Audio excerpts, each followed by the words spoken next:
जय गुरुदेव।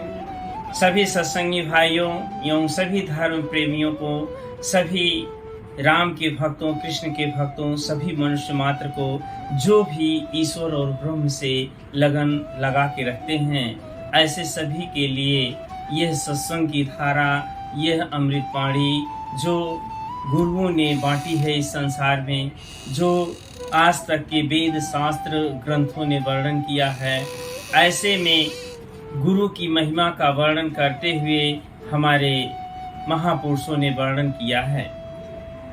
मनुष्य शरीर ये किराए का मकान है।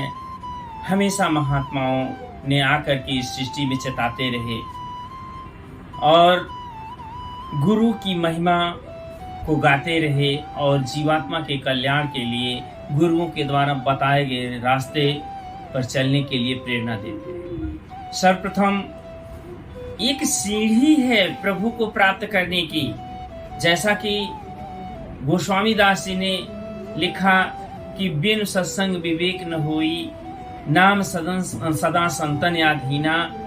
तो कहने का मतलब ये है कि सातवां गुरु जो शब्द का भेदी गुरु होता है, वही गुरु आपका सच्चा मित्र, आपका सच्चा हितैषी होता है, जो जीवात्मा को इस माया के जाल से निकाल करके, इस भवसागर के बंधन से निकाल करके अपने प्रभु के पास पहुंचा देता है।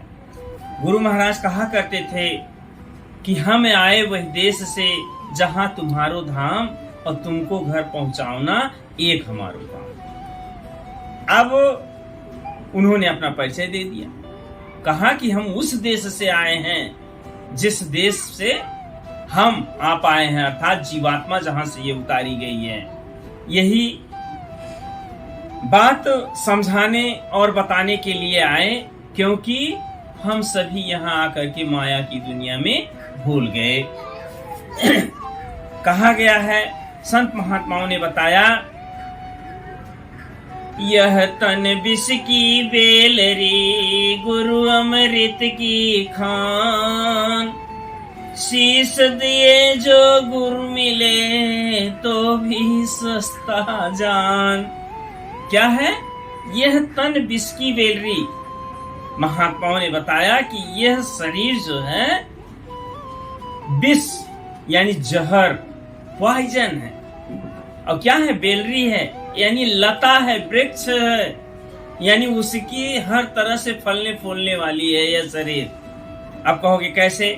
यह शरीर में वास करने वाले जो रचना किया है प्रभु ने, परमात्मा ने, नाना प्रकार की इंद्रियां जो हमारे आपके शरीर में 10 इंद्रियां मौजूद हैं, और उस पर नाना प्रकार की माया के दूत बैठे हुए हैं। गोस्वामी दास जी इसका बड़े ढंग से, बड़े अस्पष्ट शब्दों में वर्णन करते हुए कहा, इंद्री द्वार झरोखे नाना, और तह तह सुर बैठे कर थाना। अर्थात इंद्रियों के जितने दरवाजे हैं, सब पर माया ने अपना पहरा लगा के बैठा है। तो इससे हमको आपको बचाने के लिए, जीवात्मा का कल्याण करने के लिए शब्द भेदी गुरु हमको रास्ता बताते हैं। और इस तरह से कबीर दास जी कहते हैं कि गुरु के ऐसे बताए हुए रास्ते का कोई भी कीमत, मूल्य नहीं चुकाया जा सकता। ये अमूल्य है, जिसकी कभी कोई कीमत नहीं हो सकती, जिसका कोई मूल्य नहीं हो सकता। कि उसके बदले में क्या कबीर दास जी कहते हैं, राम नाम के पट तरे, देवे के कछुनाय। क्या लय गुरु संतोषिए, हौस रही मन माय। क्या? कि राम नाम के पट तरे, अर्थात जो हमारे सतगुरु ने, हमारे गुरु ने क्या दिया? राम नाम के पटतरे। पटतरे मतलब बदले में हमारे पास देने के लिए कुछ नहीं है, यानी वो अमूल्य है, जिसका कोई मूल्य नहीं लगाया जा सकता, बहुत कीमती है। और क्या क्या लय गुरु संतोषिया, यानी हमको पता ही नहीं है कि मेरे गुरु ने मुझसे क्या दाम लिया और वो संतोष कर लिया। और कहते हैं कि होश रही मनमाए, मैं मुझे पता नहीं कि गुरु ने मेरे ऊपर कितनी बड़ी कृपा करके राम नाम को दे दिया और उसके बदले में मुझ अभागे से, मुझ अज्ञानी से, मुझ इस संसार के माया से पीड़ित से उन्होंने क्या ले लिया और क्या लेकर के संतोष कर लिया और कृपा करके हमको नाम का दान दे दिया। नाम वो चीज है, गोस्वामी दास जी भी इसको कहते हैं रामचरितमानस में कि नाम सदा संतन आधीना और बिना संत को नाम न चीना। और फिर क्या कहते हैं, कह लग करऊ में नाम बड़ाई और राम न सकहि नाम गुण गाई। राम जो पुरुषोत्तम राम भगवान थे, वो स्वयं नाम के गुण को नहीं गा सकते, क्योंकि नाम का प्रताप बहुत महान होता है। ये समय के जो महात्मा होते हैं, जो सतगुरु होते हैं, जो संत होते हैं, वो अपनी तपस्या से, अपनी साधना से, प्रभु की ईश्वर और कृपा से उस नाम को सिद्ध करके लाते हैं। इसी तरीके से कहा गया है, सतगुरु की महिमा अनंत, अनंत किया उपकार, लोचन अनंत उघारिया, अनंत दिखावन हार। और नामदान दे करके गुरु महाराज क्या करते हैं, सतगुरु क्या करते हैं, उनकी महिमा, उनकी कृपा क्या है, अनंत है, जिसका कोई अंत नहीं है। और वो हमारे ऊपर अनंत उपकार किए।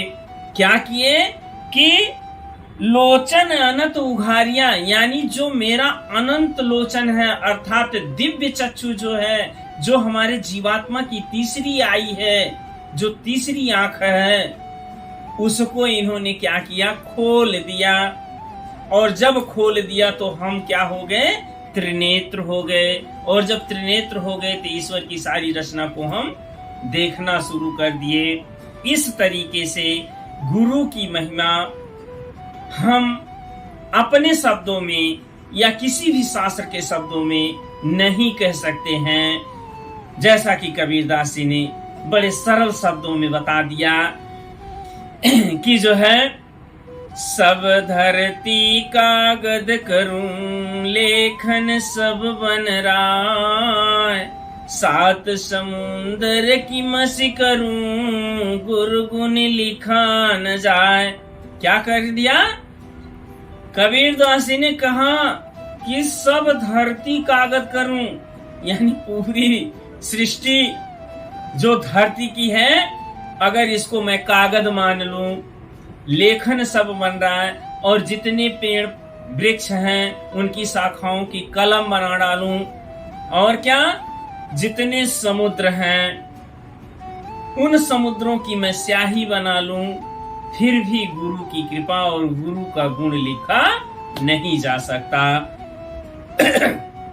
यह गुरु की महिमा का जो वर्णन मैं कर रहा हूं, मेरे अंदर ये सामर्थ्य नहीं है, मेरे अंदर ये गुण नहीं है, लेकिन संत महात्माओं ने जैसे जैसे गुरु के भक्ति में डूबा, उसी तरीके से जैसा कि अपने शिष्यों को साधना के माध्यम से जिन जिन तथ्यों को बताया, उन तथ्यों को हम आप के सामने जो है थोड़ा सा रखने का प्रयास कर रहे हैं। इसी तरीके से आगे के सीरियल में, आगे के क्रम में पुनः मैं जो है गुरु की कुछ चंद वाणियों को लेकर के आपके सामने प्रस्तुत होऊंगा। आशा करता हूं कि इन वचनों से गुरु की महिमा के गुण का थोड़ा सा जो वर्णन हो रहा है, इससे आपको भक्ति के मार्ग में थोड़ा सा सहयोग मिलेगा। और मैं समझता हूं कि इससे जीवात्मा का कल्याण होगा और आपके अंदर ईश्वर और प्रभु और गुरु के प्रति असीम भक्ति कृपा जो संपूर्ण संसार को आनंद देने वाला है, शांति देने वाला है, पैदा होगा। ऐसा मेरा अपना अनुमान है, मेरा अपनी जो है इच्छा है। इन्हीं शब्दों के साथ मैं अपनी वाणी को आज विराम देता हूँ और उम्मीद करता हूँ कि जो भी टूटी फूटी भाषा में, कोई विद्वान तो मैं हूँ नहीं, टूटी फूसी भाषा में संत सतगुरु के जो भी सरल शब्द आप तक पहुँचेंगे वो आनंद देंगे। और आशा करता हूँ कि आप आगे भी अपने प्रेम और स्नेह को बनाए रखेंगे। और इसी स्नेह प्रेम के साथ मैं एक छोटी सी इच्छा व्यक्त करूँगा। यदि आपकी इच्छा होगी तो शायद इसके क्रम को आगे बढ़ाने के लिए मेरे मन में उत्साह होने की आवश्यकता है। अतः आपसे